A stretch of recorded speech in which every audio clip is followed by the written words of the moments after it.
আসসালামু আলাইকুম। আশা করছি আপনারা সকলেই ভীষণ রকম ভালো আছেন, সুস্থ আছেন অ্যান্ড শুনছেন ভৌতিক দুনিয়া। সাথে আছে আমি জেফরি খান এবং এর সাথে বলতে চাই যে ভৌতিক দুনিয়ার কিন্তু দেখতে দেখতে 145তম এপিসোডে আজ পদার্পণ করতে চলেছি। বিশ্বাস করুন, ভাবাই যায় না এতগুলো এপিসোড হয়ে গেছে আলহামদুলিল্লাহ।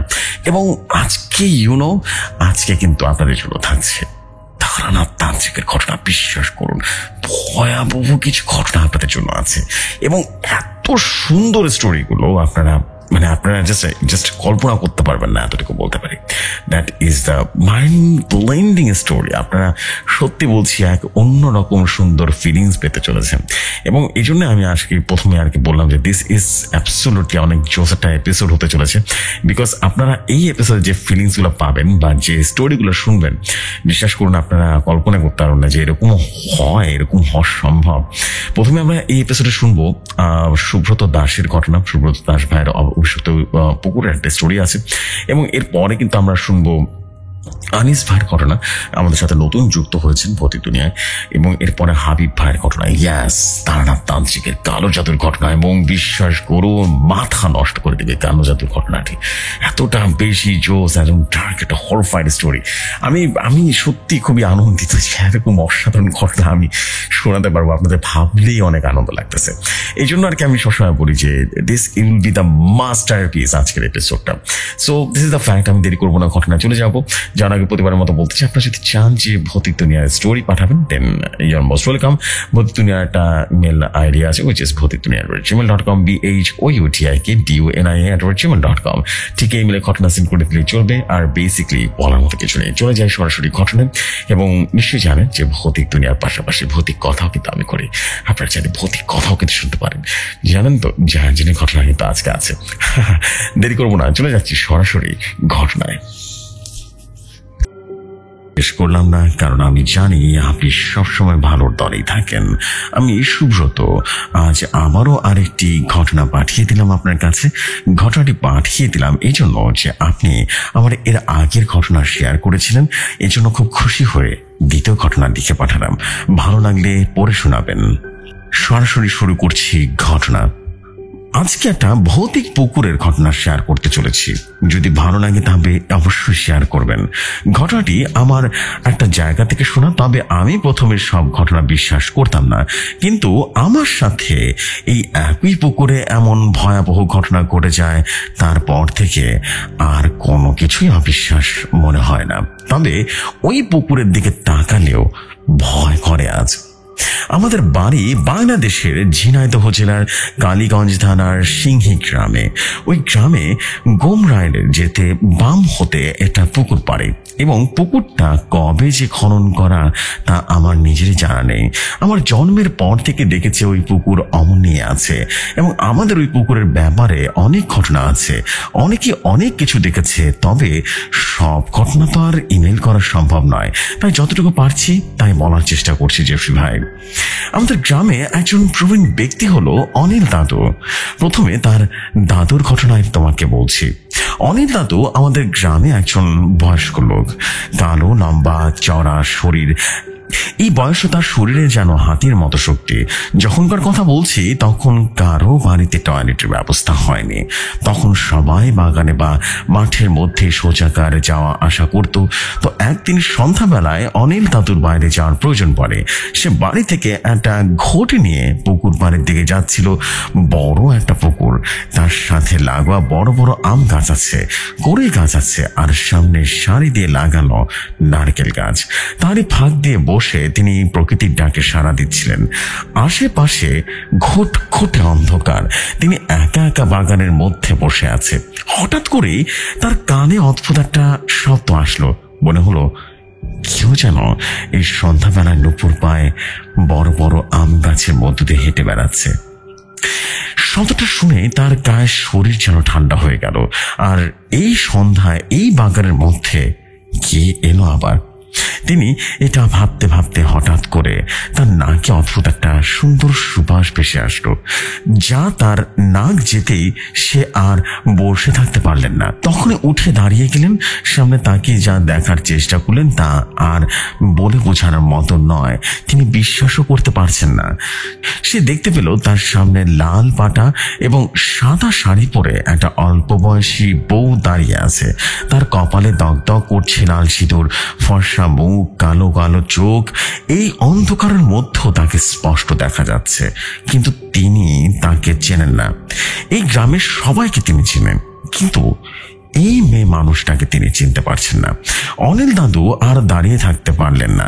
তিনি সামনের দিকে এগিয়ে যায় আর তখনই তিনি প্রশ্ন করে, তুমি কে মা? হ্যাঁ, আরে সন্ধ্যাবেলায় এই বাগানের মধ্যে কি করছো?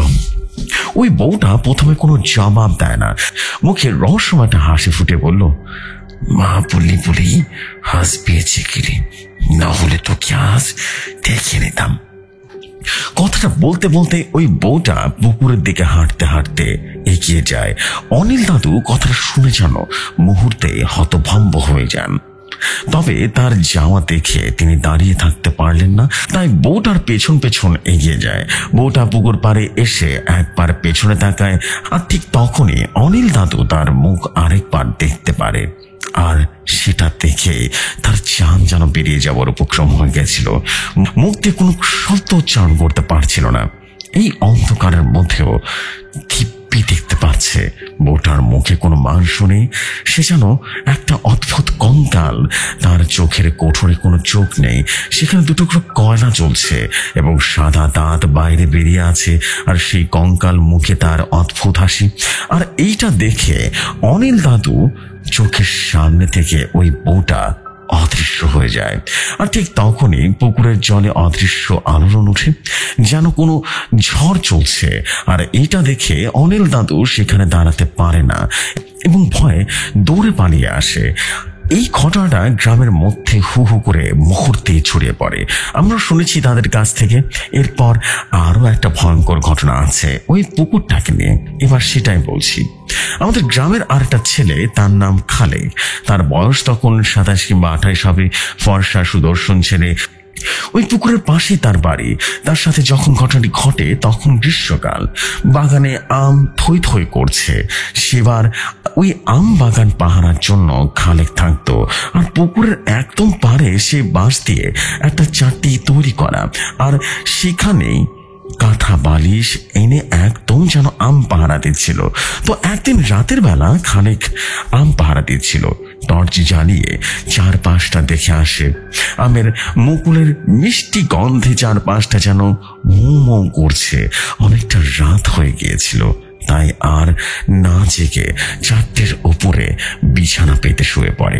কতক্ষণ পর তার ঘুম ঘুম ভাব চলে আসলো সে তা জানে না। তবে হঠাৎ করে খালেক অনুভব করতে পারলো কোনো কিছু যেন তার বুকের উপরে বসে আছে, একটা ভারী কিছু যেন, এবং সেটা যেন মানুষ তার বুকের দুপাশে পা দিয়ে বসে থাকতে যেমন হয় তেমন। আর কোনো কিছু যেন গলা চেপে ধরেছে। তার নিঃশ্বাস নিতে কষ্ট হচ্ছিল, শরীরে নড়াচড়া করতে চেষ্টা করছে, কিন্তু কোনোভাবেই এক বিন্দু নড়তে পারছে না। সে নিজের চোখ খোলার চেষ্টা করে, কিন্তু কোনোভাবে সে চোখ খুলতে পারে না। ভয় তার শরীর যেন কাঁপছে, কি করবে বুঝে উঠতে পারছে না। আর ঠিক তখনই তার কানে কানে কেউ যেন বলে উঠল, যা, এখান থেকে চলে যা, না গেলে তোকে মেরে ফেলবো। কথাটা কানে যেতেই ভয় তার কলিজা শুকিয়ে যায়। এখনই যেন তার জান বেরিয়ে যাবে। কোন রকমের চোখ খুলে সে, আর চাঁদের মৃদু আলোতে সে যা দেখতে পারে তা জীবনেও ভুলবে না। সে দেখে তার বুকের ওপরে একটা মানুষের মতো শরীর বসে আছে, আর তার শরীর কুচকুচে কালো। তার মাথায় কোনো চুল নেই, মুখের মাংসগুলো যেন পুরো ঝলসে গিয়েছে, আর তার মুখের ফাঁক দিয়ে দাঁত বেরিয়ে আছে। চোখের যেন আগুন জল জল করছে। এটা দেখে খালেক আর সহ্য করতে না পেরে প্রাণপণ চিৎকার করে ওঠে। আর তার চিৎকার শুনে তার বাড়ির লোকজন এগিয়ে যায়, আর সবাই গিয়ে দেখে খালেক অজ্ঞান হয়ে পড়ে আছে। আর কেউ যেন ধারালো নখ দিয়ে তার বুকের উপরে আঁচড় কেটেছে। সাথে সাথে তাকে বাড়িতে নিয়ে যাওয়া হয়, ডাক্তার দেখিয়ে খালেককে সুস্থ করা হয়। খালেক যখন তার সাথে ঘটে যাওয়া ঘটনা সবাইকে খুলে বলে, শুনে সবাই একদম হতভম্ব হয়ে যায়। এরপর আর কারো সাহস হয়নি রাতের বেলা পুকুর পাড়ে আম বাগানের মধ্যে থাকার বা একা একা থাকার। এই ঘটনা দুটো যখন আমি শুনি তখন ক্লাস 8-এ পড়ি। তখন আমি এই ঘটনাগুলো বিশ্বাস করিনি, কারণ যে পুকুরে আমি প্রতিদিন বন্ধুদের সাথে ঘুরে বেড়াই সে পুকুরে যে এরকম কিছু করতে পারে তা আমার বিশ্বাসযোগ্য ছিল না। তাই কখনোই ঘটনাটা আমলে নেয়নি। তবে এরপর আরো বছর খানেক চলে যায়। আমি সেবার ক্লাস 9-এ উঠেছি। জানুয়ারি শীতের সময় সকাল 11টা-12টা পর্যন্ত কুয়াশা জমে থাকতো। তেমনই কুয়াশা আচ্ছন্ন বিকেলে আমরা সবাই মিলে পুকুর পাড়ের আম বাগানে ক্রিকেট খেলছিলাম। তখন সন্ধ্যা লাগতে আর বেশি দেরি নেই। আমি ক্রিকেট খেলতে খেলতে একটা বল জোরে মেরে পুকুরের মধ্যে দিয়ে দিই, কিন্তু ওরা কেউ বল খুঁজে পায় না। তখন বাধ্য হয়ে আমি যাই বল খুঁজতে। শীতের সময় তাই পুকুরে কোনো জল নেই, তবে বড় বড় আগাছা জমে পুকুরটা যেন ছোট ছোট একটা বাগানে পরিণত হয়ে গেছে। আর বাগানের মধ্যে বল খুঁজে আর পাওয়া যাচ্ছে না। সবাই হন্য হয়ে খুঁজছি, তবুও পাচ্ছি না। এদিকে খুঁজতে খুঁজতে সন্ধ্যা লেগে যায়। আমার সাথে যারা ছিল তারা আর বলল না খুঁজে বাড়ি চলে যাওয়ার কথা। বলে যেহেতু আমার তাই আমাকে শেষ পর্যন্ত খুঁজতে হবে। তাই ওদের চলে যাওয়ার পরও আমি সিদ্ধান্ত নেই রাত হলে আমি একাই বলবো খুঁজে বের করব। বলো খুঁজতে খুঁজতে সন্ধ্যা লেগে গিয়েছে। অন্ধকারের মধ্যে আর কিছু দেখা যাচ্ছে না। এদিকে বলও খুঁজে পাওয়া যাচ্ছে না। সবশেষে বল না পেয়ে বাড়ি যাওয়ার সিদ্ধান্ত নেই। বল না পেয়ে মন খারাপ করে বাড়ির দিকে এগিয়ে যাচ্ছি। হঠাৎ করে মনে হয় পুকুরের মধ্যে কেউ যেন আমার নাম ধরে ডাকলো। আমি তখনই পেছন ফিরে তাকাই, কিন্তু সেখানে ঘন কুয়াশা ছাড়া আর কিছু নেই। মনের ভুল মনে করে সামনে এগিয়ে আসছি। এবার পেছন থেকে কেউ যেন দৌড়ে আসছে। স্পষ্ট তার পায়ের শব্দ শুনতে পাই। আমি পেছন তাকাই, কিন্তু কিছুই নেই। সেখানে দাঁড়িয়ে থেকে এটা কি হচ্ছে তা বোঝার চেষ্টা করি, কিন্তু সবকিছু মাথার উপর দিয়ে যাচ্ছে। আর তখনই একটা অস্বাভাবিক ব্যাপার ঘটে যায়। চারপাশে পচা বাজে দুর্গন্ধ যেন নাকে চলে আসে। আমি যে সেখানে দৌড়ে পালিয়ে যাব সেটারও করতে পারছি না। ভয়ে আমার শরীর কাঁপতে শুরু করলো।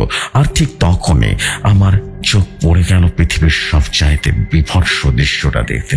কুয়াশার মধ্যে আমি স্পষ্ট দেখতে পাই একটা চুলহীন পোড়া মাথা, এবং যার চোখ আগুনে জল জল করছে। মুখের ফাঁক দিয়ে ভয়ানক দাঁতগুলো যেন বেরিয়ে আছে। এমন একটা মানুষের মাথা মাটি ফুঁড়ে বেরিয়ে আসলো। আর এটা দেখে আমি আর সহ্য করতে পারলাম না। ভয় চিৎকার করে সেখান থেকে দৌড়ে বাড়ি চলে আসি। বাড়ি এসে অজ্ঞান হয়ে যায়। যখন জ্ঞান ফিরে আসে তখন সবাইকে এই ঘটনাটা বলি। মা বাবা রীতিমতো আমাকে ধমক দিতে শুরু করলো। আমাকে সন্ধ্যা দুপুর আর রাতের বেলা পুকুরের কাছে যেতে বারণ করে দিল। এরপর আমার আর ওই গ্রামের মধ্যে জানাজানি হয়ে গেল। ওই পুকুরের ব্যাপারে অনেক কিছুই ভয়াবহ জানতে পারি। অন্য সময় হয়তো ওই ঘটনাগুলো বিশ্বাস করতাম না, কিন্তু আমার সাথে যা ঘটলো তারপর থেকে অবিশ্বাস করার মতো সাধ্য নেই আমার। পরে এক দাদুর কাছ থেকে জানতে পারি ওই পুকুরটা আসলে অভিশপ্ত। ওই পুকুরের মধ্যে নাকি ঘরা ঘরা সোনা, তামা, হিরে জহরত পোতা আছে। আর ওই ভয়ানদর্শী জীবেরাই ওই সম্পত্তি পাহারা দিচ্ছে। আর সেজন্যই কাউকে তার ধারের কাছে যেতে দেয় না। এই ছিল ঘটনা জেফরি ভাই। ঘটনাটি ভালো লাগলে পড়ে শোনাবেন। আমার কাছে আরো অনেক ঘটনা আছে, আমি সময় করে অবশ্যই আপনার কাছে পাঠিয়ে দেব। আপনার ভৌতিক দুনিয়া আরো অনেক অনেক বড় হোক। আজ ভগবান বাঁচিয়ে রাখতে হয়তো বা 1 লক্ষ সাবস্ক্রাইবার বেশি দূরে নয়। আমি প্রতিদিন আপনাকে ঘটনা পাঠাবো, আপনি পড়ে পড়ে শোনাবেন। আমি এটাই চাই। আজকের মতো বিদায় নিচ্ছি। আমি সুব্রত। নমস্কার আপনাকে।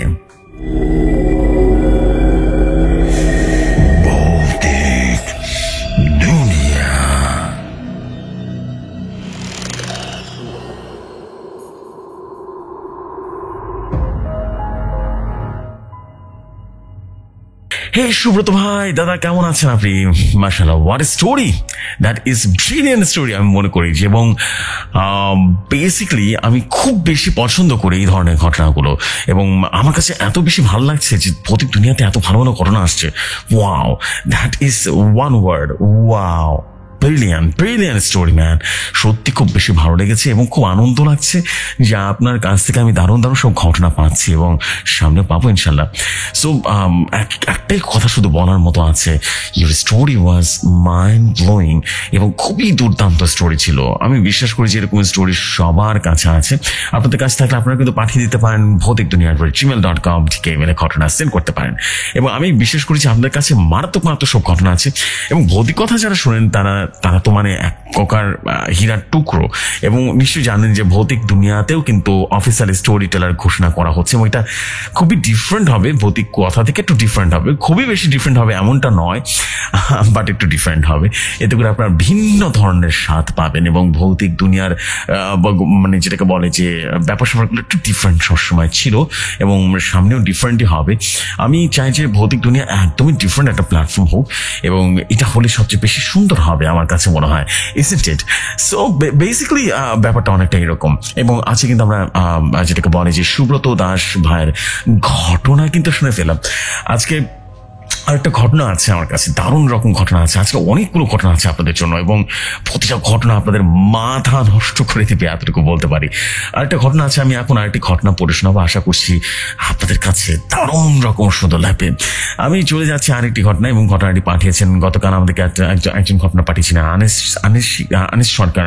আনিস ভাইয়ের একটা স্টোরি আজকে ওকে পেয়েছি আমি, আলহামদুলিল্লাহ যে তার স্টোরি আছে শেয়ার করতে পেরেছি, ইনশাল্লাহ আপনাদের কাছে ভালো লাগবে। চলে যাই আনিস ভাইয়ের ঘটনা, এবং আশা করছি আনিস ভাইয়ের ঘটনা আপনাদের কাছে অনেক ভালো লাগবে। চলে যাই ঘটনায়। ঘটনা আমার কাছে যেভাবে এসেছে আমি ঠিক সেভাবেই পড়ছি। লিখেছেন, আসসালামু আলাইকুম জোশ ভাই, কেমন আছেন? আমি আনিস, আজ আবারও আপনার জন্য আরেকটি ঘটনা নিয়ে আসলাম ভৌতিক দুনিয়ায়। আশা করছি ঘটনাটি ভালো লাগবে, আপনি আপনার দরাজ কণ্ঠে পড়ে শোনাবেন। চলে যাই সরাসরি ঘটনায়। এই ঘটনাটা একদম সত্যি একটা ঘটনা জোশ ভাই, যদি আপনার কাছে আসলেই ভালো লাগে তবে অবশ্যই পড়ে শোনানোর আবদার রইল। ঘটনাটি আমাদের গ্রামের একটা তেঁতুল গাছকে নিয়ে ঘটে যাওয়া ঘটনা। সত্যি কথা বলতে ওই তেঁতুল গাছকে ঘিরে গ্রামের মধ্যে অনেক কথা এবং গল্প ছড়িয়ে আছে। সেই ঘটনাগুলোর মধ্যে আজ 3টি ঘটনা আপনাকে লিখে পাঠাচ্ছি। যদি ভালো লাগে অবশ্যই ঘটনাগুলো পড়ে শোনাবেন। সিংহি গ্রাম বাংলাদেশের অন্যতম একটি ছোট্ট গ্রাম, আর সেই গ্রামের বুক চিরে বয়ে চলেছে চিত্রা নদী। যদিও সবসময় নদীতে জল থাকে না, কিন্তু বর্ষার সময় সে ভয়ঙ্কর রূপ ধারণ করে। আর চিত্রা নদীর পাশে আছে সেই ভয়ঙ্কর তেঁতুল গাছটা। গাছটা এতটা বিশাল যে দূর দূরান্ত পর্যন্ত মানুষ এটাকে দেখতে পায়। গাছের অ্যাকুরেট বয়স যে কত সেটা কারো জানা নেই। আমাদের জন্ম হয়ে পর্যন্ত গাছটাকে এভাবে দেখেছি। তবে এবার প্রথম ঘটনায় আসা যাক। ওই তেঁতুল গাছের পাশেই কুড়িদের পাড়া, ওখানে প্রায় 30 ঘর কুড়িদের বাস। তারা তেঁতুল গাছের নিচে দিয়ে নদীতে স্নান করতে চায়। তাছাড়া জামা কাপড় পরিষ্কার সহ সব কাজ নদীতে করে। ওই কুড়ি পাড়ার মধ্যে লক্ষণ বেশ পরিচিত ব্যক্তি, তার বউ সুমিতা। সে প্রতিদিন সকালে ওই পথে নদীতে স্নান করতে যায়। তবে তার একটা অভ্যাস ছিল, স্নান করার আগে রান্নার জন্য কাঠ সংগ্রহ করা। তো একদিন সুমিতা খুব সকালবেলা ঘুম থেকে উঠে, ভোর হয়ে গেছে মাত্র, চারিদিকে শীতের কুয়াশা জমে আছে, কিন্তু সে ভাবলো যে আজ সকাল সকাল নদীতে গিয়ে স্নান করে আসবে। তাই সে তখনই রাস্তা দিয়ে নদীর পথ দিয়ে এগিয়ে যায়। হাঁটতে হাঁটতে যখন সে বড় তেঁতুল গাছটার কাছে এসেছে, তখন দেখতে পারে গাছের গোড়ায় বেশ কিছু শুকনো ডালপালা পড়ে আছে। সচরাচর ওই গাছের ডাল খুব একটা ভাঙে না, কিন্তু শুকনো কাঠগুলো দেখে সুমিতা নিজেকে আর ধরে রাখতে পারল না, আর ঠিক তখনই কাঠগুলো কুড়াতে শুরু করে দিল। সুমিতা আপন মনে শুকনো কাঠগুলো কুড়াতে থাকে। হঠাৎ করে তার মনে হয় তার আশেপাশে টপ টপ করে শব্দ হচ্ছে এবং সে শব্দগুলো কিছুটা পড়ছে। সে শব্দগুলো অনুসরণ করে পেছনে তাকালো, কিন্তু কিচ্ছু দেখতে পারে না। সে মনের ভুল মনে করে আবার নিজের মতো করে কাজ করতে থাকে।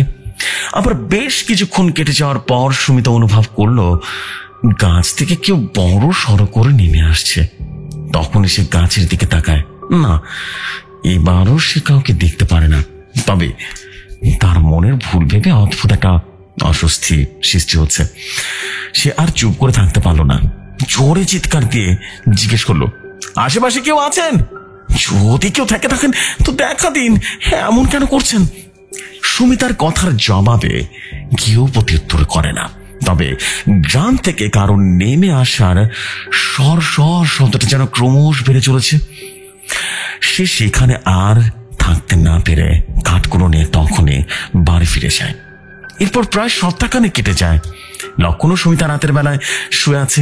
মাঝরাতে হঠাৎ করেই চিৎকার করে ওঠে। লক্ষণ তখন জিজ্ঞেস করলো, কি গো, তোমার এরকম চিৎকার করলে কেন? কি হয়েছে? তখন সুমিতা কোনো উত্তর দিতে পারল না। দরজার দিকে তাকিয়ে একটা কথাই বারবার বলতে থাকে, কি ওটা? কি চায় তারা? কেন এসেছে এখানে? কথাটা শুনে লক্ষণ সামনে তাকায়। সে কাউকে দেখতে পারে না। তখন সে আবারও বলে উঠল, কোথায় গে? ওখানে তুমি কাকে কি দেখছো? ওখানে তো কেউ নেই। কি হয়েছে তোমার? তখনই সুমিতা বলল, ওই তো সামনে দাঁড়িয়ে আছে, সাদা পাঞ্জাবি পরা, মুখে যা বড় বড় দাড়ি। বাবা গো বাবা, কত বড় দেখতে! ও তো আমাকে মারতে আসছে, ওকে আমাকে বাঁচাও। কথাটা শুনে লক্ষণ বিছানা থেকে উঠে ভালো করে দেখতে থাকে, কিন্তু সে কাউকে দেখতে পেল না। আশেপাশে আর কোনো জীব নেই। তার মনে হলো যে তার বউ স্বপ্ন দেখেছে, তাই এমন ভুলভাল কথা বলছে। তাই সে এগিয়ে গিয়ে সুমিতাকে বলল, এই ওখানে কেউ নেই, তুমি শুয়ে পড়ে যাও। যা বগো না, ভুল মাল বলছো, যা, অনেক রাত হয়েছে। সুমিতা তখন বলল, না না না, আমি ঘুমাবো না, ও আমাকে মেরে ফেলবে, ও আমাকে মেরে ফেলবে। কথাটা বলতে বলতে লক্ষণ রাগ চটে যায়। সে তখন তার বউকে জোর করে শুয়ে রাখার চেষ্টা করে। তবে সেদিনের পর থেকে সুমিতার অবস্থা ক্রমশ অবনত হতে থাকে। সে ক্রমশ যেন পাগলের মতো হতে যেতে থাকে। সব সময় চিৎকার করে বলতে থাকে, ওখানে সামনে কেউ দাঁড়িয়ে আছে, এখান থেকে দূরে চলে যা, দূর হয়ে চলে যা এখান থেকে। এইভাবে পাগলের মতো প্রলাপ বকতে থাকতো এবং সুমিতার পাগলামি যত বাড়তে থাকে লক্ষণ তার প্রতি ততই অতিষ্ঠ হয়ে যায়। তারা কোনোভাবে বুঝতে পারছে না তাদের সাথে কি হচ্ছে। তবে এই ঘটনার এক সপ্তাহ পর লক্ষণ কাজের জন্য বাইরে যায়। কাজ শেষ করে যখন বাড়িতে আসে তখন সে সুমিতাকে খুঁজে পায় না। এদিকে সেদিকে খোঁজাখুঁজি করার পর হঠাৎ করে সে অনুভব করলো তার ঘরের মধ্যে কোনো পুরুষের হাসির শব্দ ভেসে আসছে। আর ঠিক তখনই সে দৌড়ে ঘরের কাছে গিয়ে এগিয়ে যায়। দরজা খুলতে দেখতে পারে তার বউ গলায় দড়ি দিয়ে ঝুলে আছে, কিন্তু ভেতরে কোনো পুরুষ মানুষ নেই। তাহলে একটু আগে পুরুষের গলায় কি হাসছিল? এর জবাব সে কখনো পায়নি। তবে সুমিতার মৃত্যুর পর খবরটা সারা গ্রামে ছড়িয়ে যায়। সবাই মনে করে এই ঘটনার জন্য ওই তেঁতুল গাছই দায়ী ছিল। তেঁতুল গাছের কাঠ কুড়িয়ে পুড়িয়েছে, তাই হয়তো এমন হয়েছে। তবে আমার এখন প্রশ্ন জাগে, সুমিতা কি এমন কাউকে দেখতে পেত যাকে সবাই দেখতে পায় না? আর সে কি তাকে হত্যা করেছে? কিন্তু কেন করলো? আর সমাধান আমি নিজেও জানি। তবে আপনার জানা থাকলে অবশ্যই আমাকে জানাবেন। এই ছিল প্রথম ঘটনা। এবার আসি দ্বিতীয় ঘটনায়। আমাদের গ্রামের আরেকজন ব্যক্তি, যার নাম ধীরেন দাস, বয়স 70 পার করেছে। তিনি অনেকটা তান্ত্রিক টাইপের লোক, যদিও মরার উপরে সাধনা বা তন্ত্র সাধনা জানে আর কি। তা আমার জানা নেই, ততটুকু জানে। তবে তিনি মানুষকে বিভিন্ন তেল পড়া এবং গাছরা ওষুধ দিয়ে সাহায্য করত। একদিন রাস্তার মোড়ে বসে গল্প করতে করতে তার সাথে ঘটে যাওয়া ঘটনাগুলো শুনতে পারি।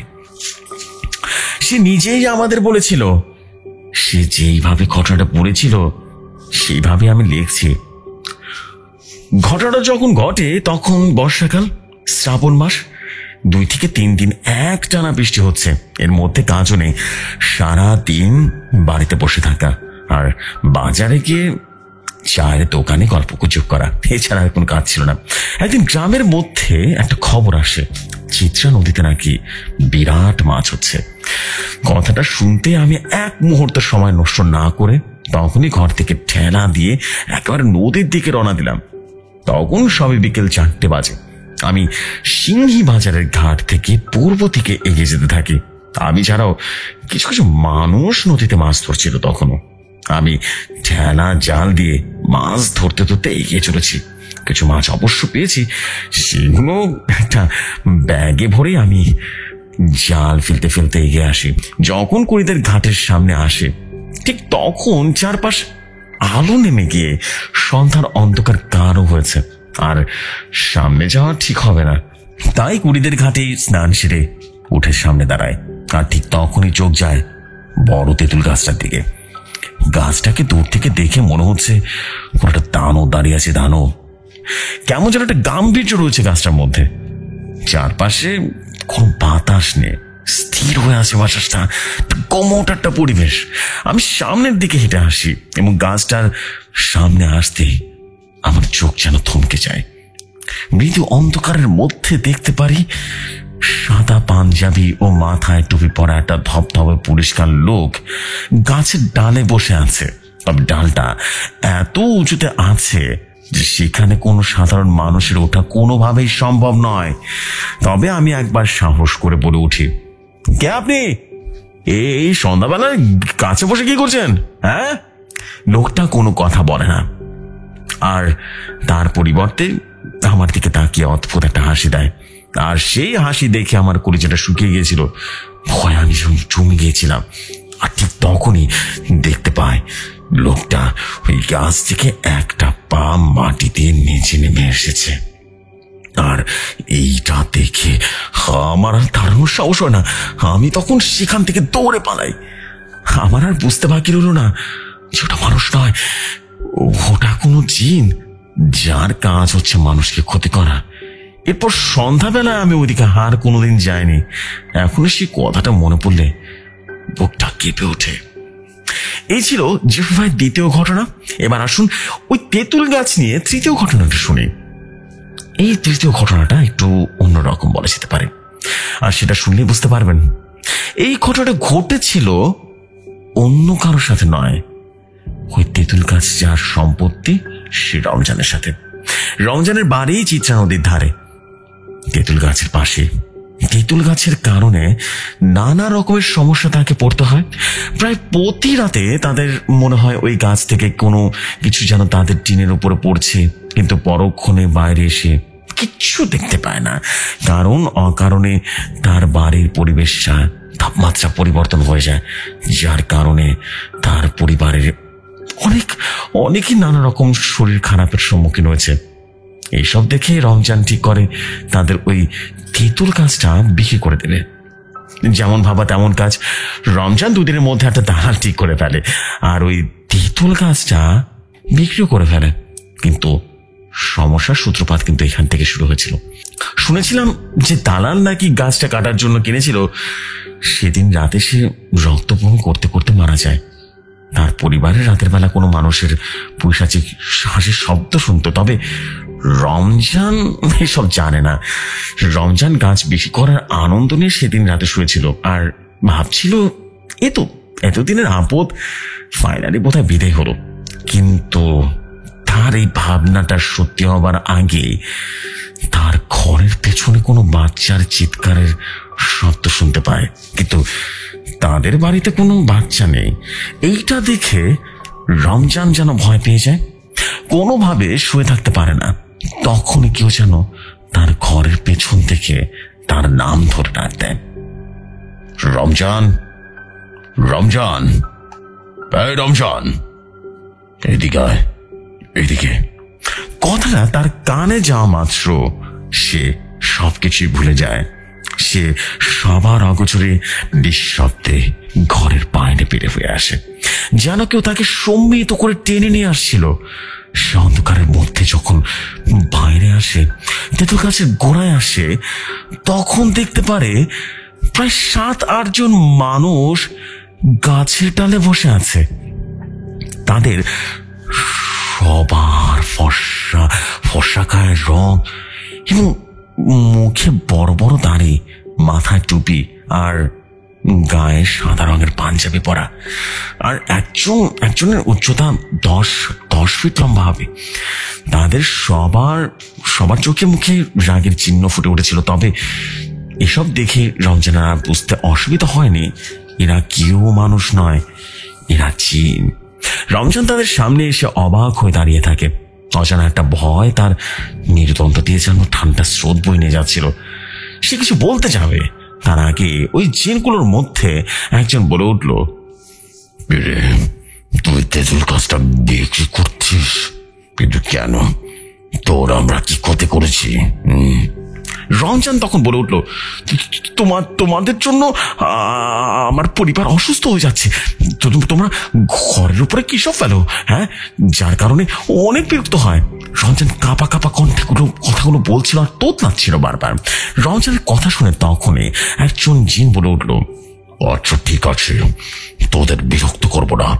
আর তুই এই গাছ কোথাও বিক্রি করতে চাস নে। এবার যদি বিক্রি করতে যাস তবে তোর বংশ নির্বংশ করে ছাড়বো, মাথা রাখিস। যা বললাম মাথা রাখিস।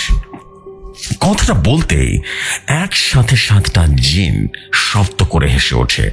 সে হাসির শব্দে সারা গাছপালা যেন ভেঙে ভেঙে পড়তে থাকে। আর তখনই রমজান নিজের নিয়ন্ত্রণ রাখতে পারে না, তখন সে সেখানে অজ্ঞান হয়ে যায়। তারপর যখন জ্ঞান ফিরে তখন সকাল হয়ে গেছে।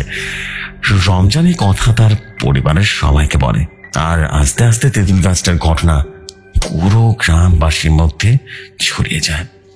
এই তেঁতুল গাছ এখনো আছে এবং এখনো ওই তেঁতুল গাছ একই রকম ভাবে দাঁড়িয়ে আছে। তার ব্যাপারে ভয়ভীতি এখনো এক বিন্দু কমেনি, জানেন।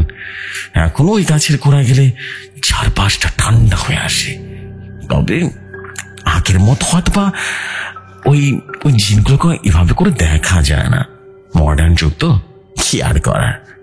আজকের মতো এতটুকুই লিখলাম। যেসব ভাই ভালো লাগলে পড়ে শোনাবেন আপনার অসাধারণ এক গুরু গম্ভীর কণ্ঠে। আপনার কণ্ঠ শুনলে কেমন যেন নিদ্রা পায়, এত শান্তি আপনার কণ্ঠে, যা বলে বোঝাতে পারবো না। অনেক ধন্যবাদ। ঘটনাটি সিলেক্ট হলে জানাবেন। আসসালামু আলাইকুম।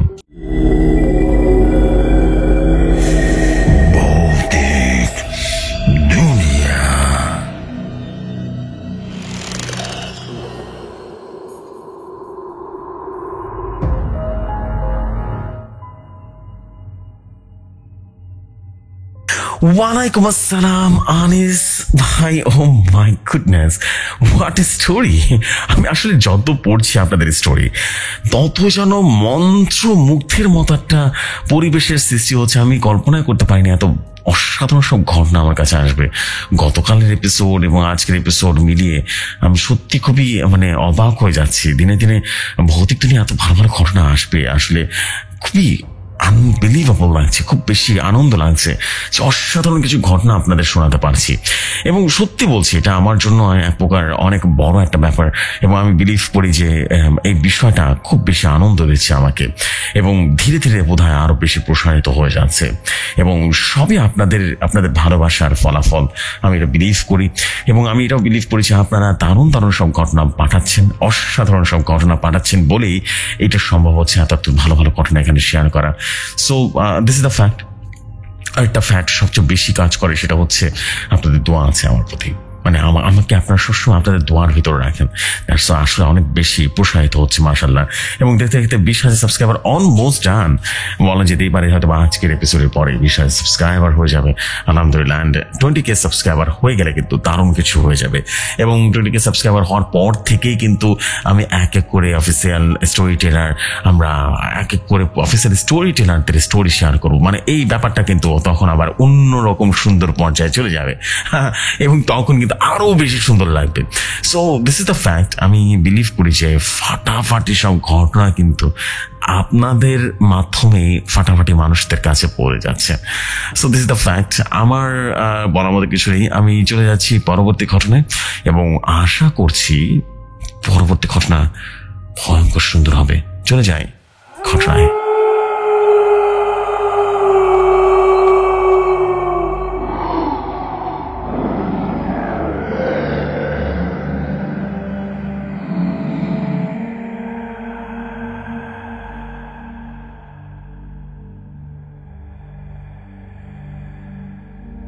ঘটনাটা আমার কাছে যেভাবে এসেছে আমি ঠিক সেভাবেই পড়ছি। তিনি লিখেছেন, আসসালামু আলাইকুম যশু ভাই, আশা করি আপনি ভালো আছেন। আমি অত্যন্ত দুঃখিত শ্রোতাদেরকে অপেক্ষার প্রহর গনিয়ে ঘটনা পাঠাতে পাঠাতে দেরি করে ফেলেছি। কথা না বাড়ি ঘটনায় চলে যায়। শিরোনাম দিতে পারেন পরকীয়া আটকাতে কালো জাদু। ঘটনা বেশ আগেকার। মৃণাল ঘোষ ছিলেন একজন সুদর্শন যুবক। তিনি সকলের সাথে হাসি মুখে কথা বলেন। তার হাসি মলিন হয়ে যায় তার স্ত্রীর পরকীয়া কতটা জঘন্য সামাজিক ব্যাধিতে রূপান্তরিত হয়েছে যে পরকীয়া আজ আপনার জানতে পারবেন। এবং মৃণাল ঘোষের বাবা মারা যায়। তার মা তাকে কোলে পিঠে মানুষ করেন। স্কুল জীবন থেকে ইন্টার পর্যন্ত রূপা ঘোষের সাথে সম্পর্ক জড়িয়ে চাকরি পাওয়ার পর মায়ের অবাধ্য হয়ে বিয়ে করেন মৃণাল ঘোষ। ব্যবসা সামলানোর জন্য মৃণাল ঘোষের সাথে কাজ করত এলাকার এক ছোট ভাই অরূপ রায়। প্রায় যাওয়া আসা করত। তার আসা যাওয়ার একটা সময় এটি পরিবারের কাল হয়ে দাঁড়াবে। মৃণাল ঘোষের স্ত্রী প্রেগনেন্ট হয়ে মৃণালের জন্য একসাথে ছেলে এবং মেয়ে জন্ম নেয়। ভালোই চলছিল সংসার এবং ব্যবসার বড় ধরনের বাজেট সামলানোর জন্য মৃণাল ঘোষ কলকাতায় যান। তখন তার এলাকার ব্যবসার জন্য অরূপ রায়কে দায়িত্ব দিলেন। রূপা ঘোষ একাকিত্ব ঘোচানোর জন্য অরূপকে দুর্বল করে নিজের নোংরা প্রেমের ফাঁদে ফেলে দেয়। সহজ সরল অরূপ তাতে আসক্ত হয়ে যায়। একদিন তার কন্যা সন্তান শ্যামলী ঘোষ দেখে ফেলে তাদের অন্তরঙ্গ দৃশ্য দেখে ফেলে।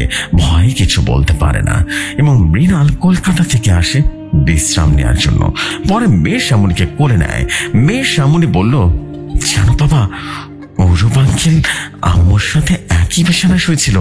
এইটা শুনে মৃণাল বলল, মামনি এটা তুমি কি বলছো? পাশের রুম থেকে ঘর মুছতে থাকা রূপা এটা শুনে ভয় পেয়ে মৃণালের সামনে এসে আমতা আমতা করে বলল, ও ছোট মেয়ে, কি দেখেছি এসব কি সব বলছে, ওসব বিশ্বাস করো না। মৃণাল তখন বলল, কোনো দিন এসব প্রমাণ যদি পায় সেদিন তোমার জীবন্ত চিতায় পুড়িয়ে দেব, বুঝলে? কথাটা মনে রেখো, আমি কখনোই বরদাস্ত করবো না। এই বলে মৃণাল ঘোষ রান্নাঘরে গিয়ে রান্নার পাতিল থেকে ভাত নেয়। মা পাশের বাড়ি থেকে এগিয়ে এসে মৃণালকে দেখে বলল, বাবা কখন এসেছিস? মৃণাল তখন বলল, এই মাত্র মা। তোমার নাতনি কি বলে এসব? হ্যাঁ, তোমার বৌমা নাকি অরূপের সাথে পরকীয়া করে, তুমি কি জানো না? মৃণালের মা তখন বলল, না বাবা, বৌমা এমন করতেই পারে না। শ্যামলী তো ছোট মানুষ, ও কি বুঝবে বলো? ছোট মানুষ বলে চাতা বলে ফেলে। তুই সব কান্দিস না, আমি সব দেখবো, ঠিক আছে? শাশুড়ি ও মৃণাল ঘোষের কথা শুনে রূপা বলল, মা আমি এতদিন যাবৎ আপনাদের সাথে ছিলাম, বাচ্চা মেয়ের উল্টাপাল্টা কথা শুনে আপনার ছেলে সব কি বলছে বলুন তো? আমি সংসার করার প্রতিদান পেলাম এটা। শাশুড়ি মা তখন বলল, বৌমা এসব মাথায় নেওয়া, বুঝতে পেরেছ? দুপুরে খাওয়ার পর মৃণাল ঘোষ দোকানে চলে যায়। মৃণাল ঘোষ অরূপের সাথে বাজে আচরণ করে আর বলল, তোকে আমার দোকানে কাজ করতে হবে না, দুধ কোনা দিয়ে ঘর সব বসেছি একেবারে। অরূপ তখন বলল, বড়দা আপনি এসব কি বলছেন? হ্যাঁ। মৃণাল তখন বলল, ওকে আজ নাটক করতে হবে না, এইখান থেকে চলে যা, চলে যা। অরূপ তখন বলল, বড়দা এই মাসের মায়নাটা আপনি দিয়ে দেন। হ্যাঁ, মায়না না দিয়ে কই যাচ্ছেন আপনি? মৃণাল তখন বলল, তুই কিচ্ছু পাবি না, কিচ্ছু না, এইটা শুনে অরূপ ক্ষিপ্ত হয়ে যায়। বিকেলে পুকুর পাড়ে নির্জন জায়গায় বসে থাকে। তখন রূপা পেছন থেকে অরূপের চোখ ধরে বলল, বলো তো এটা কি? অরূপ বলে উঠল, মৃণাল জানোয়ারটার বউ, আমার কেউ না। রূপা তখন বলল, কি হয়েছে বলো তো, কেনই বা আমার সাথে রাগ করছো? অরূপ তখন বলল, রাগ করারই তো কথা, তোমার স্বামী আমার মায়নাটা কেড়ে নিয়েছে, আমার বাজেভাবে অপমান করেছে, ওকে আমি ছাড়বো না, বুঝেছো? রূপা তখন বলল, কিসের স্বামী? হ্যাঁ, আমি ওকে আমার ভরণ পোষণের জন্য ব্যবহার করি, তুমি আমার সব, বুঝতে পেরেছো? তুমি আমাকে সব সুখ দিয়েছো। অরূপ তখন বলল, এইসব বৃষ্টি কথায় চিরা ভিজে না, বুঝলে? রূপা তখন বলল, এত রাগ করছো কেন? ওকে আমাদের মাঝখান থেকে সরিয়ে ফেলবো। অরূপ তখন বলল, সেটা কিভাবে? হ্যাঁ? রূপা তখন আবার বলে উঠল, সেটা হলো সাপও মরবে, লাঠিও ভাঙবে না, বুঝতে পেরেছ? অরূপ তখন বলল, সেইটা আবার কি? রূপা আবার বলল, সেটা হলো কালো জাদু, কাপালিক তান্ত্রিককে দিও ওকে শেষ করে দাও। অরূপ বলে উঠলো, এই তুমি পাগল নাকি? হ্যাঁ, কি বলছো সব? নিজে হাতে মেরে তৃপ্তি পেতাম, হ্যাঁ, নিজে হাতে মারলে না একটা তৃপ্তি পেতাম, কি বলো এগুলা? রূপা তখন বললো, আমি চাই না তুমি জেলে যাও, তুমি জেলে গেলে আমাকে সুখ কি দিবে? ওরে তিলে তিলে হত্যা করতে হবে, সে ঘন যতই পড়বে ওকে হত্যা করতে। তুমি কি আমার ছোট ধৈর্য ধরতে পারবে না? অরূপ তখন বললো, তোমার জন্য আমি সবকিছু করতে পারি প্রিয়তমা। এই বলে দুজন একে অপরকে জড়িয়ে ধরলো। পরের দিন অরূপ কাপালিক তান্ত্রিকের কাছে চলে যায়। তান্ত্রিকের কাছে গিয়ে বলল, গুরুদেব নমস্কার। কাপালিক তখন বলল, বল। অরূপ আবারও বলল, আগে একজনকে বান মারতে হবে আর কি। কাপালিক তখন বলল, শুক্রবান? শুক্রবান নাকি? সত্যিবান, সত্যি করে বল। অরূপ তখন বলল, আপনি শুক্রবানই মারবেন, আমার শত্রুকে তীরে তীরে শেষ করতে হবে, বুঝতে পেরেছেন? কাপালিক তখন বলল, তাই হবে, তার বদলে আমাকে মোটা অঙ্কের ইনাম দিতে হবে। অরূপ আমতা আমতা করে বলল, ও আপনাকে ভাবতে হবে না, তান্ত্রিক বাবা, আপনি শুধু কাজটা করে দেন, কথা দিচ্ছি আপনি যা চাইবেন তাই দেব। কাপালিক তখন বলল, শত্রুর চোর, কাপড়ের টুকরো, তার বাবা এবং মায়ের নাম লাগবে, পারবি দিতে? ওরা তখন বলল, হ্যাঁ হ্যাঁ বাবা, পারবো না কেন, আমি সব পারবো। কাপালিক তখন বলল, তাহলে তোর কাজ হয়ে যাবে, এখনই কেটে পড়বো, ও সব আনতে যাও। এই শুনে অরূপ নমস্কার জানিয়ে বিদায় নিল। এরপর রূপাকে সব জানালো অরূপ, এবং রূপা মৃণালের কাপড়ের মাথার চুল এবং বাবা এবং মায়ের নাম। এরপর রূপাকে সব জানায় অরূপ। রূপা মৃণালের কাপড় এবং মাথার চুল, বাবা এবং মায়ের নাম জানায় অরূপকে। অরূপ কাপালিককে জানায়। কাপালিক কালো জাদুর যজ্ঞ করে তাতে সেই কাপড়, চুল, কাগজ বা বাবা মায়ের নাম এবং কুফরি মন্ত্র লিখে একত্রিত করে একটি পাতলা বান নিয়ে একটা কালো বিড়ালকে খাবারের সাথে খাইয়ে দেয়, জোর করে খাইয়ে দেয়। তারপর অরূপকে জানায়, তোর কাজ হয়ে গেছে, 7 দিন পর থেকে ওর মরণ যন্ত্রণা শুরু হয়, বুঝলি? শুনে অরূপ গদগদ করে একদম মহা খুশি হয়ে গেল। মৃণালকে মেরে সবকিছু সে পাবে, রূপাকে ভালোভাবে সুন্দরভাবে সময় কাটাতে পারবে, এবং এই ভেবে কাপালিককে টাকা দিল। কাপালিক খুশি হয়ে বলল, এখন যা। অরূপ পরের দিন জানায় রূপাকে। এসব শুনে রূপা তো মহা খুশি। 7 দিন পর থেকে মৃণালের বুকে ব্যথা হতে শুরু করলো, সাথে সাথে রক্ত বমি করা শুরু করলো, শরীরে জ্বর চলে আসলো। মৃণাল তখন অরূপকে ডেকে এনে বলল, ছোট ভাই, আমি খুব অসুস্থ, বুঝলি, আমার দোকানটা তুই দেখাশোনা কর, আমার শরীরটা ভালো না, আমি ডাক্তার দেখাই, আমার পরিবারের জন্য তোর প্রতি রাগ থাকলে ক্ষমা চাচ্ছি, বুঝলি? অরূপ তখন বললো, আরে না বর্দা, এইভাবে বল না, তুমি তো আমার দাদা, বর্দা শাসন করবে আবার কাছে টেনে নেবে, এটা তো স্বাভাবিক, রাগের কি আছে বলো, আপনার শাসনই আমার মঙ্গল। এইসব শুনে মৃণাল খুশি হলো। এরপর অনেক ডাক্তার দেখালো, তা জেনেও যেন কাজ হচ্ছে না, শরীর ধীরে ধীরে শুকিয়ে যাচ্ছে। অসুস্থ স্বামীর প্রতি রূপার বিরক্তিবোধ এবং তুই তুকারির আচরণ বেড়েই গেল। এসব মৃণালের অসহায় মা কাঁদছিল এবং মূর্তির সামনে বললেন, ভগবান, আমার ছেলেটাকে তুমি সুস্থ করে দাও। আমার ছেলের কি দোষ করেছে? কি করলে আমার ছেলেকে সুস্থ করবে তুমি? ওর ছোট ছোট বাচ্চাদের তুমি অনাথ করো না। এই বলে মূর্তির পায়ে হাত রেখে কেঁদে ফেলল মৃণালের মা। মৃণাল যতই অসুস্থতা বাড়ছে ততই রূপার অবহেলা বাড়ছে। ওই কালো বিড়ালটা শুকিয়ে গেছে, এখন মরার পালা। আর এখানে মৃণালেরও তাই হচ্ছে। মৃণাল শেষবারের মতো অরূপকে বলল, ভাই, আমার ছোট ছোট বাচ্চাদেরকে দেখে রাখিস। তোর তোর তোর বৌদিকে বড় বোনের মতো মান্য করিস। এসব শুনে নাটকীয় ভাবে অরূপ বলল, ও তুমি চিন্তা করো না বর্দা, তুমি আমার পিতে তুললো, তুমি যা বলবে তাই তো করবো। মৃণাল তখন বলল, শুনে শান্তি পেলাম, এবার বিদায়, সবাই আমাকে ক্ষমা করবে। এই বলে মারা যায় মৃণাল। তখন বউ রূপা নাটকীয় ভাবে কান্নাকাটি শুরু করে দিল, হাউ মাউ করে, এবং মৃণালের মাও যেন কাঁদলো। মৃণালের লাশ সপ্তাহ করা হলো। এরপর কয়েকটা দিন পর রূপা এবং অরূপের নোংরা প্রেম মাতালি শুরু হয়ে গেল। রুমের দরজা বন্ধ করে ঘন্টার পর ঘন্টা সময় কেটে যায়। আবার সেই মুহূর্ত জেনে যায় দরজার আড়ালে থেকে। রূপা লাঠি নিয়ে ধাওয়া করলে মেয়ে শ্যামলী ছাদ থেকে পড়ে যায়। মেয়ে পড়ে যাওয়া দেখে কান্না করে দেয় এবং ওরূপ বাইরে গিয়ে শ্যামলীর লাশের চোখ বন্ধ করে দেয়। শাশুড়ি এসে দেখে যে তার নাতনির রক্তাক্ত লাশ, তাতে কান্না করে দেয় এবং মৃণালের ছোট ছেলের নাম পলাশ ঘোষ স্কুল থেকে এসে বোনের লাশ দেখে কান্না করে দেয়। এরপর মেয়ে শিশুর লাশ শ্যামলীকে মাটি খুঁড়ে হিন্দু রীতিনীতি অনুসারে দাফন করা হয়, কেননা প্রাপ্ত বয়স্কদের চিতায় দাহ করা হয় আর শিশুদের কবর দেওয়া হয়। একদিন মৃণালের মা বাজার থেকে এসে বাসায় রূপা এবং অরূপের অন্তরঙ্গ মুহূর্ত দেখতে পায়। সেখানে অরূপ বলল, তুমি কেন তোমার মেয়েকে ধাওয়া করতে গেলে বলো তো? রূপা তখন বলল, ওই তো আমাদের প্রেমের কথা বানিয়েছিল মৃণালকে, আমার মেজাজটা খারাপ করে দিয়েছে, ধাওয়া দিয়েছে, এই জন্য ছাদ থেকে পরে মারা গেছে, ভালো হয়েছে। অরূপ তখন বলল, আর এইদিকে বলদ মৃণালকে কালো জাদু করে পটল তুলেছে। বলদ শেষমেশ তোমাকে আমার হাতে তুলে দিল, গরু মেরে জুতো দান। এই বলে দুজন হাসাহাসি করছিল।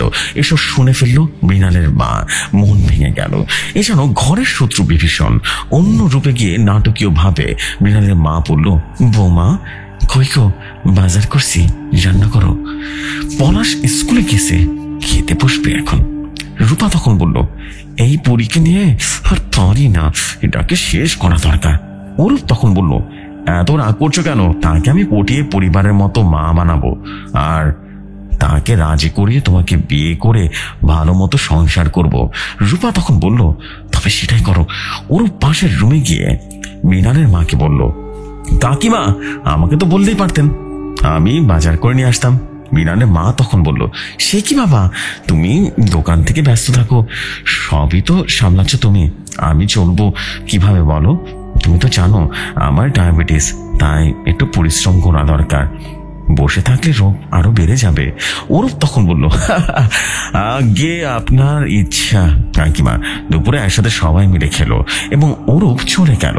মৃণালের মা ভাবলো, যে করি হোক এই বাড়ি থেকে পলাশকে নিয়ে সে পালিয়ে যাবে। সকালে দুপুর থেকে মৃণালের মা বলল, বৌমা, আমার দুঃসম্পর্কের আত্মীয় আমাকে ডাকছে, তার ছেলের নাকি বিয়ে। এটা শুনে রূপা বলল, আপনি কয়েকদিন সেখানে পলাশকে নিয়ে থাকেন, আপনিও পলাশের বাসা নিয়ে হাঁপিয়ে গেছেন, আমি না হয় বাসায় থাকবো, কোনো কিছু লাগলে আপনার সন্তান তুল্য অরূপ জানাবে, ঠিক আছে? আমি তার মাতৃতুল্য বৌদি। মৃণালের মা তখন বলল, আচ্ছা ঠিক আছে বৌমা।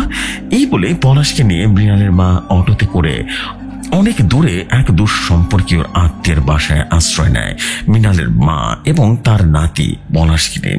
সে জানে আইন আদালত দুর্বল এবং অসহায়ের পক্ষে যাবে না কোনোদিন, তাই কাঁটা দিয়ে কাঁটা তুলতে হবে, মানে কালো জাদু দিয়ে কালো জাদু করতে হবে, উল্টো করম কালো জাদু। দুঃসম্পর্কীয় আত্মীয় রূপা এবং অরূপের মধ্যকার এসব কথা জানিয়ে দেয় মৃণালের মা। তারাও খুব লজ্জিত এবং খুব আফসোস করল। তারা বদলা নেওয়ার জন্য তারানাথ তান্ত্রিকের কাছে আশ্রয় নিতে বলে। তারানাথ তান্ত্রিক বলল, তোরও কিছু বাকি রাখবি না বুড়িমা? মৃণালের মা তখন বলল, বাবা, আমরা আমরা ছেলে পরকীয়া পড়ি। আমার ছেলে মৃণাল আর তার কন্যা শ্যামলী নিজের নাতি পলাশের কথা ভেবে পালিয়ে এসেছি। আইনগতভাবে আমাদের কোনো প্রমাণ নেই, আদালত আমার পক্ষে আসবে না। এই বলে কেঁদে ফেলল মৃণালের মা। তারানাথ তান্ত্রিক তখন বলল, কাঁদিস না মা, কাঁদিস না। তুই আমার মায়ের মতো। আমার মা মারা গেছে। তোর তোর চেহারা তার প্রতিচ্ছবি দেখতে পাই আমি। তোর ছেলেকে নিজের ভাই হিসেবে তার মৃত্যুর বদলা নিব। এরপর বাকিটা বল। মৃণালের মা কালো চাতুর ঘটনাটা পুরোপুরি জানালো এবং তারানাথ তান্ত্রিক তখন বলল, মানুষ এত জঘন্য হতে পারে?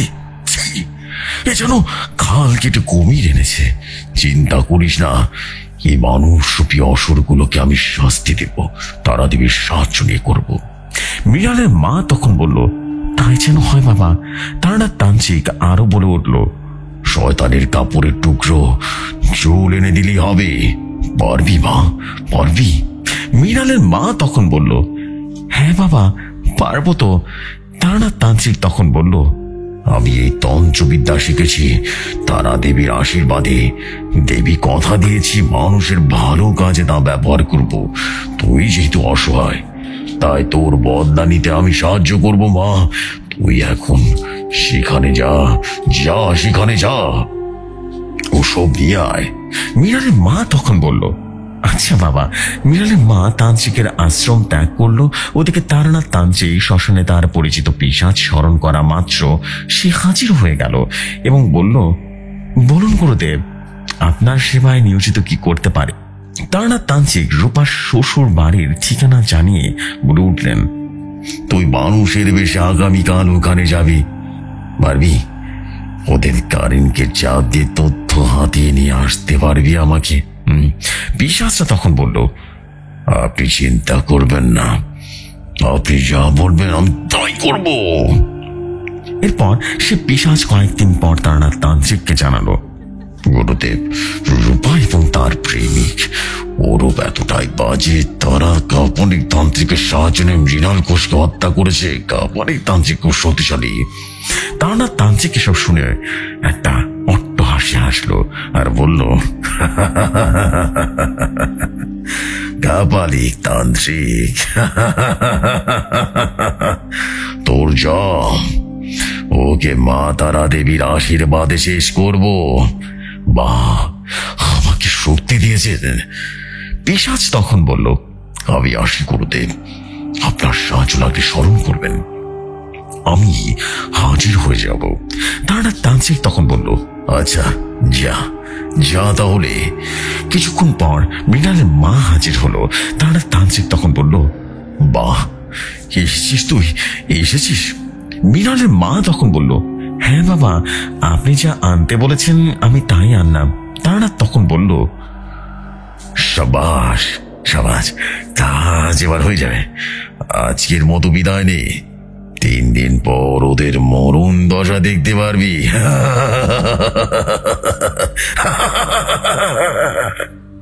মৃণালের মা তখন বলল, তাই যেন হয়। এই বলে মৃণালের মা চলে যায়। তারানাথ তান্ত্রিক তার দেবীর নামে যজ্ঞ করে চুল কাপড় একত্রিত করে কানে সিঁদুর মিশিয়ে পুতনা বানিয়ে শ্মশানের সেই মৃণালের কন্যা শ্যামলের কবরে পুঁতে রাখে। এরপর তারানাথ তান্ত্রিক সে পিশাচকে বললেন, তোরা তোরা এটা এমন ভাবে পাহারা দিবি, তারা দেবী এই মেয়ের রূপ নিয়ে প্রতিশোধ নিবে। পিশাচরা তখন বলল, ঠিক আছে গুরুদেব। আপনি আজ্ঞা দিতেন আপনার শত্রুদের মাংস খেতে চাই। তারানাথ তখন বলল, নরখাদকের দল, সেটাই আমি ব্যবস্থা করে দিব। আমার প্রতি ভক্তি যেন কমতি না হয়, বুঝতে পেরেলি? পিশাচ তখন বলল, আপনি আমাদের নরাসুর তান্ত্রিক থেকে মুক্ত করেছেন। আমাদের জীবন দিয়ে হলেও আমরা স্বেচ্ছায় আপনার আজ্ঞা বহু করব। তান্ত্রিক তখন বলল, প্রসন্ন হলাম, এখন তোরা পাহারা দিয়ে কবরটাতে যাতে কাপালি কিছু করতে না পারে। পিশাচটা তখন বলল, গুরুদেব, তবে তাই হোক। এরপর তারানাথ তান্ত্রিক শ্মশান ত্যাগ করলো। ওই রাত থেকে রূপা স্বপ্নে দেখতে পেল ভয়ঙ্কর কালী রূপ ধরে আছে সে শ্যামলী, এবং শ্যামলী বলল, আমাকে তোর গর্ভে ধারণ করেছিলি, তবে সে কালী শ্যামলী, শ্যামলী আমি, এখন আমি শ্যামা। রূপা তখন বলল, মা মা আমায় ক্ষমা করো। শ্যামলী তখন বলল, তোর বেশ্যাম কারণে সোমবার মতো আমার স্নেহময় পিতা মিনারকে হত্যা করেছিস। কাপালিককে দিয়ে তোদের কোনো মুক্তি নেই। এইটা শুনে রূপার ঘুম ভেঙে যায়। অরূপ তখন বলল, এই কি হচ্ছে, এত ভয় কিসের? রূপা তখন বলল, আমি শ্যামলীকে স্বপ্নে দেখলাম, স্বপ্নে দেখেছি। অরূপ তখন বলে উঠল, তাদের কি হয়েছে? পূজা দেবে, সে ভালো থাকে, সমস্যা কি? রূপা তখন বলল, শ্যামলী আসে কালী, কালী সে এখন বদলা নিতে চায়। অরূপ তখন বলল, কি সব হাবি যাবি বলছো? ভিতরে কিভাবে প্রতিশোধ নেয়? হ্যাঁ, পানি খাও, যাও, গ্লাসে আছে প্রাণী। পরের দিন কাপালিকের কাছে হাজির হলো তারা দুজন। অরূপ তখন বলল, গুরুদেব, নতুন ঝামেলা সৃষ্টি হয়েছে। রূপা তখন বলল, গত রাতে শ্যামা দেবী আমার মৃতকন্যার শ্যামলী বিষ ধরে পড়েছে, সে নাকি বদলা নিবে। কাপালিক তখন বলল, তুই আবার সামনে বস, তোর মাথায় হাত দিয়ে দর্শন করবো স্বপ্নের ঘটনা, বুঝলি? রূপা মাথায় হাত দিয়ে কাপালিক চোখ বন্ধ করে চোখের সব কিছু দেখলো। আমতা আমতা করে বলল, হায় রুদ্রদেব, এ তো স্বয়ং কালী কি চালান করা হয়েছে, কোনো পিশাচকে নয়। তো বলদানি আর না পর্যন্ত থামবে না, জানি না দেবী আমাকে ছাড়বে কিনা। এই এই তোরা তোরা চলে যা, চলে যা, আমার সামনে থেকে চলে যা। নিজের মৃত্যু ডেকে নিয়েছিস তোরা, আমি সব বুঝতে পেরেছি, সব তারানাথ তান্ত্রিকের কাজ। অরূপ তখন বলল, তাহলে উপায় কি আমাদের? কাপালিক তান্ত্রিক তখন বলল, একটা উপায় আছে। শ্মশানের শ্যামলী লাশের ভেতরে একটা ছোট্ট পুটলি আছে, কালী দীক্ষিত সিঁদুর পুতলি, ওটাকে তুলে আনতে হবে। ওখানে এখন ভয়ঙ্কর পিশাচরা পাহারা দিচ্ছে, বুঝলি? ওটা একমাত্র রূপাকে আনতে হবে, কারণ সে তার মা। রূপা আমতা আমতা করে বলল, আমি পাপ করেছি, আমি প্রায়শ্চিত্ত করব। অরূপ তখন বলল, তুমি কি পাগল হয়ে গেছো নাকি? কি বলছিস? তুমি চলে গেলে আমি তাকে নিয়ে বাঁচবো। কাপালিক তখন বলল, এই তোরা নাটক বন্ধ কর, নাটক বন্ধ কর, নিজের ভালো চাস, এটা শেষ কর, ঠিক আছে? এটা শেষ উপায়, এটা করতে হবে। শ্মশানের কালী মূর্তি তো আছে, যদি পারিস নির্জনকালীন সময় ওইখানে রূপ তুই যাবি, বুঝলি? পারবি তো? রূপা তখন বলল, হ্যাঁ পারবো গুরুদেব, আমি পারবো। পরের দিন নির্জন দুপুরে শ্মশানে পা রাখলো রূপা।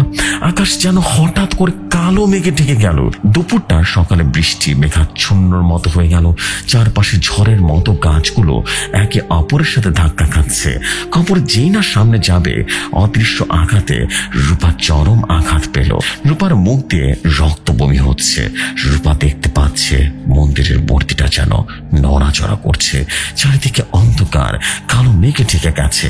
মূর্তির রূপ নিয়ে এসেছে কালী। অরূপ রূপাকে নিয়ে দ্রুত গাড়িতে উঠে পড়ল। রূপা হাসপাতালে নিয়ে যাচ্ছে। পেছনে দেখে কালী মূর্তি তাদের পেছনে পেছনে আসছে। অরূপের ঘাম ঝরে গেল। সামনে ব্রেক কষতেই ছায়া মূর্তিটি গাড়ির সামনে চলে আসলো।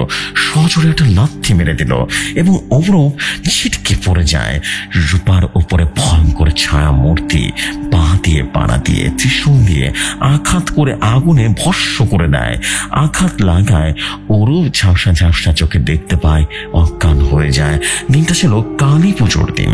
এরপর লোকেরা বড় মন্দিরে আসার সময় অরূপকে দেখতে পায়। আরেকদিকে রূপা বিভৎস পোড়া লাশ দেখে চমকে যায়। লাশটা মর্গে নিয়ে যায় হাসপাতালের লোকেরা। এরপর হাসপাতালে অরূপের জ্ঞান ফিরে আসে। তারপর রূপার পোড়া লাশ দেখে কেঁদে ফেলে অরূপ। কাপালিককে গিয়ে সব জানায়। কাপালিক খুব রেগে যায় এবং বলল, মূর্খ, তোদের দিয়ে কিছু হবে না, বুঝলি? অরূপ তখন বলল, রুদ্র তো কেবল কালের স্বামী, শিব তারই নাম, রুদ্র চোখে কিছুই হবে না। এবার অসুর যজ্ঞ করতে অবশ্যই হবে, শয়তানের সাহায্য নিতে হবে। অরূপ তখন বলল, রুদ্র তো কেবল কালের স্বামী। তখন কাপালিক বলে উঠল, শিব তারই রুদ্র যজ্ঞ করতে হবে না, এবার অসুর যজ্ঞ করতে হবে, শয়তানের সাহায্য নিতে হবে। তুই চুপার পোড়া লাশ আনবি, ওর শরীরে আমি ভয়ঙ্কর শয়তানকে হাজির করবো, বুঝতে পারলি? শয়তানের দ্বন্দ্বে শয়তানকে পরস্ত হবে। অরূপ তখন বলল, তবে তাই করব, আমি প্রতিশোধ চাই, রূপার জন্য প্রতিশোধ চাই। কাপালিক তান্ত্রিক তখন বলল, আজ রাতে লাশ আনবি, বুঝতে পেরেছিস?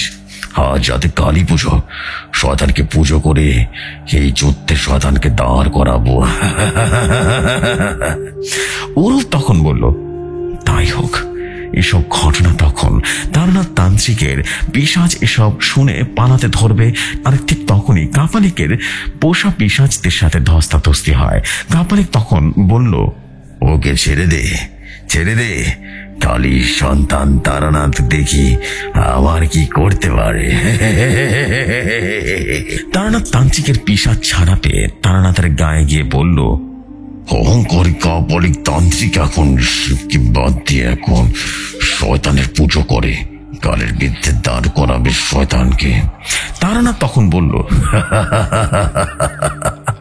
এরকম কত অসুরকে আমার মা তার বধ করেছে, আমি আজ রাতে ওর আশ্রমে হামলা করব, তোরা প্রস্তুত থাক, মা তারা ঠিক মতো হাজির হবেন। পিশাচ তখন বলল, আচ্ছা গুরুদেব। এই বলে পিশাচটা চলে যায় এবং কালীর পুজোর গভীর রাতে কাপালিক যোগ্য শয়তানকে হাজির করানোর চেষ্টা করছে তার পুরা লাশের শরীরে। এর মধ্যেই কাপালিক আশ্রমে তান্ত্রিক হামলা শুরু করে দেয়। এর মধ্যেই কাপালিকের আশ্রমে তারানাথ তান্ত্রিক হামলা শুরু করে দেয়। কাপালিক গোল গোল ডাক টেনে অরূপকে বলল, তুই তুই এই দাগে থাকবি, বেড়াবি না, ঠিক আছে? অরূপ তখন বলল, আচ্ছা গুরুদেব। কাপালিক তান্ত্রিক তখন বলল, আয় আয়, তোর জন্য অপেক্ষা করছিলাম। তারানাথ তখন বলল, এই দেখ এসে গেছি। কাপালিক তখন বলল, বড্ড দেরি করে ফেলেছিস। তারানাথ তখন হা হা করে হাসল আর বলল, দেখ দেখ না, আমার খেলা দেখ। এই বলে শ্মশানের বাড়ি মঞ্চ পরে রূপার পুরো শরীরে বা পুরো লাশের গায়ে ছুটতে মারতে লাশটা নড়াচড়া করে উঠলো। লাশটি দাঁড়িয়ে উঠলো, ধীরে ধীরে বড় হতে লাগলো। লাশ ভয়ঙ্কর শয়তানে পরিণত হলো। শয়তান বলল, অনেকদিন পর মহীশূর এখন জীবিত হলো। তারানাথ তান্ত্রিক তখন বলল, দেখ দেখ না তোর জম। এই বলে কালীর ছোট মূর্তির মাটিতে রাখতেই তারানাথ তান্ত্রিক তখন বলল, বাহ বাহ, তোমার শত্রু হাজির হয়ে আজ তোমার পুজো রাত্রি সার্থক করো।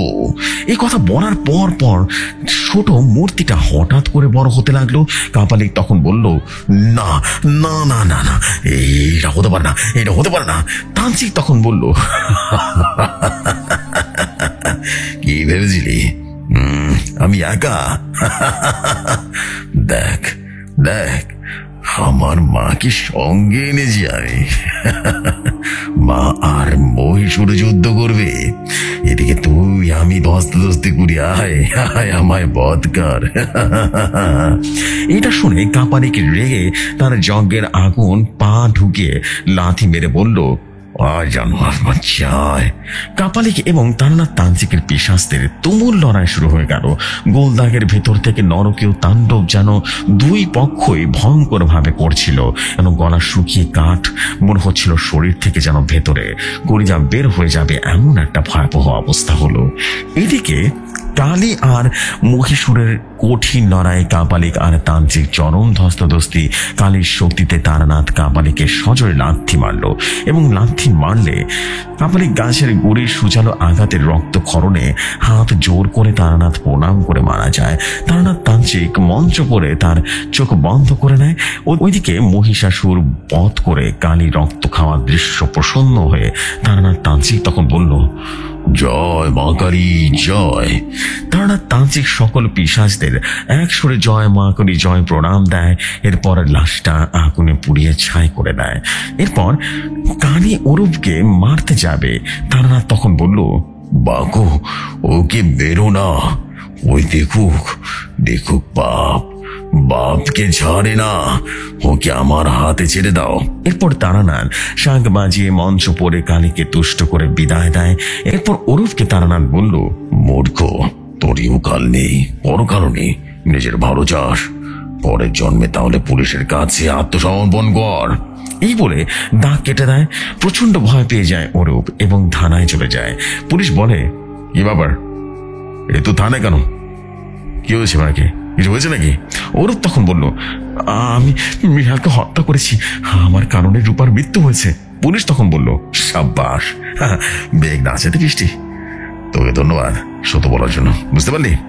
আদালতে অরূপের বিষয়টা কালোজাদু জেনে অরূপকে 1 মাসের জন্য কারাদণ্ড এবং 10 লাখ টাকা অর্থদণ্ড দেয়। অরূপ কেঁদে কেঁদে বলল, মহামান্য আমার ফাঁসি দিন, মহামান্য আমার ফাঁসি দিন। বিচারক তখন বলল, আইন কখনো কোনোদিন কালো জাদুতে বিশ্বাস করে না। এই বলে কাগজে সিগনেচার করলো বিচারক। কারাগারে 2 দিন পরে রাত্রি নৃশংসভাবে মৃত্যু হয় অরূপের।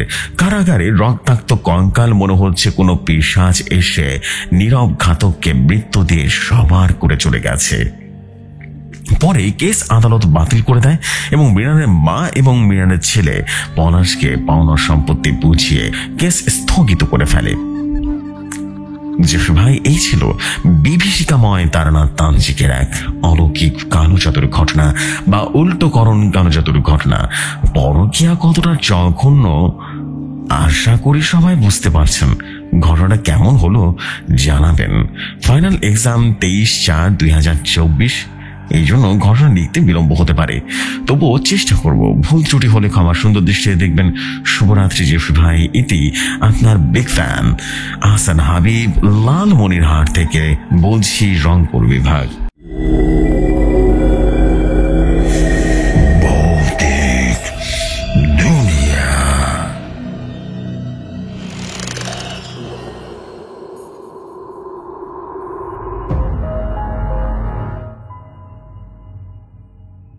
Oh my God. Habib bhai, I guess this is the wonderful story of one most terrifying story of Taranath তান্ত্রিক and হাবিব ভাই। এবং হাবিব ভাইয়ের লিখায় তারানাথ তান্ত্রিকের ঘটনা আমার বিশ্বাস মানুষের কাছে এক বিভীষিকার নাম হয়ে থাকবে। This is absolutely amazing story. আমি ভাবতেই পারিনি স্টোরিটা এতটা ডার্ক হয়ে যাবে, এবং আমি এই ধরনের স্টোরি আপনার কাছ থেকে সব সময় আশা করেছি, এবং আলহামদুলিল্লাহ যে আপনাকে আমি বোঝাতে পেরেছি আমি কি ধরনের স্টোরি চাই। এত detailed story, this is what I call detailed story. সবকিছু যেন চোখের সামনে ঘটছিল, চোখের সামনে দেখছিলাম। What a feelings man, this is absolutely super amazing story. খুব বেশি ভালো লেগেছে আমার, বিশ্বাস করবেন নাকি জানি না, আমার এত আনন্দ লাগছে। অনেকদিন পর অসাধারণ একটা ঘটনা শুনতে পারলাম। Wow man, this is absolutely অনেক সুন্দর একটা স্টোরি ছিল, খুবই সুন্দর একটা স্টোরি ছিল, মাশাআল্লাহ। এবং খুব ভালো লেগেছে ঘটনার এন্ডিং, এবং ওভারঅল ফুল স্টোরিটা অনেক বেশি ভালো ছিল। স্টোরিটা এক কথায় মাথায় তুলে রাখার মতো একটা স্টোরি ছিল। এবং আসলে আজকের এপিসোডটা অনেক বেশি ডার্ক বলা যেতে পারে। প্রথম থেকে শেষ পর্যন্ত প্রতিটা স্টোরি অনেক বেশি জোস ছিল। আমি আসলে কি বলবো আমি নিজেও জানি না। এবং এত ভালো লাগছে আপনাদের স্টোরিগুলো। দিন দিন অনেক ভালো ভালো স্টোরি আসছে আমাদের ভৌতিক দুনিয়ায়, বিশ্বাস করুন। আমি তো এটাই চাচ্ছিলাম, অসাধারণ সব ঘটনা ধীরে ধীরে ভরিয়ে দিবে, এক অসম্ভব সুন্দর ঘটনা দিয়ে ভরিয়ে দিবে ভৌতিক দুনিয়ার পরিবারকে। এবং আমার মনে হচ্ছে আমরা আমাদের অফিসিয়াল স্টোরি টেলার পেয়ে গেছি, এবং যখনই 20,000 সাবস্ক্রাইবার হয়ে যাবে আমরা প্রথমবারের মতো ভৌতিক দুনিয়াতে অফিসিয়াল স্টোরি টেলার হিসেবে ঘোষণা করব। এবং মোটামুটি ধরে রাখেন যে প্রথম অফিসিয়াল স্টোরি টেলার হতে যাচ্ছেন আহসান হাবিব ভাই। এবং এটাই সত্য, বিকজ তার স্টোরি ইজ অ্যানাদার লেভেলের স্টোরি হয়ে গেছে এখনো, ওয়াও। এবং একই সাথে কিন্তু তিনি আমাদের ভৌতিক কথায় কিন্তু অফিসিয়াল স্টোরিটা ইউনো, এবং হি সো মাচ গুড। এবং মাইকেল ফাদার মাইকেলের স্টোরি শুনছিলাম, তার প্রতি রোববার কিন্তু আমরা শুনি। এছাড়া জিসান কবিরাজ যে ঘটনা তিনি দিয়েছেন, মানে অসাধারণ সব ঘটনা দিয়েছেন, এবং ভৌতিক দুনিয়া তিনি প্রতি সপ্তাহে দিচ্ছেন স্টোরি, আলহামদুলিল্লাহ। এবং আমি বিশ্বাস করি যে অফিসিয়াল স্টোরি টেলার হবেন, এবং এইটা খুব ডিফারেন্ট ওয়েতে আমি চেষ্টা করছি যে অফিসিয়াল স্টোরি টেলারদেরকে প্রমোট করা কিভাবে যায়, কতটা স্মার্টলি প্রমোট করা যায়, আমি সেটাই চেষ্টা করছি। আশা করছি আপনাদের ভালোবাসা থাকলে দারুণ কিছু বোধহয় হয়ে যাবে। আমি আমি আমি আপনাদের আপডেট দেখাবো, অবশ্যই টেমপ্লেট আপডেট দেখাবো, যেটা আমি রেডি করছি আপনাদের জন্য, এবং এটা আসলে দারুণ কিছু আপনাদের জন্য বই নিয়ে আসবে আমি বিশ্বাস করি। আর বেসিক্যালি বলার মতো কিছু নেই। আমি চাই যে ফাটাফাটি সব ঘটনা মানুষ শুনুক, ফাটাফাটিভাবে মানুষকে এক্সপ্লোর করুক, ফাটাফাটিভাবে মানুষ জানুক, একজন আরেকজনের সম্পর্কে জানুক, প্রতিটা মানুষ তার তার বেস্ট সম্মানটুকু পাক, এটাই আমার একমাত্র চাওয়া এবং পাওয়া থাকবে। This story is amazing. আজকের এপিসোডটা আমার কাছে মনে হচ্ছে সবার কাছে ভালো লেগেছে, এবং আমি বিশ্বাস করি যে আজকের এপিসোডের প্রতিটা স্টোরি খুবই ডার্ক ছিল।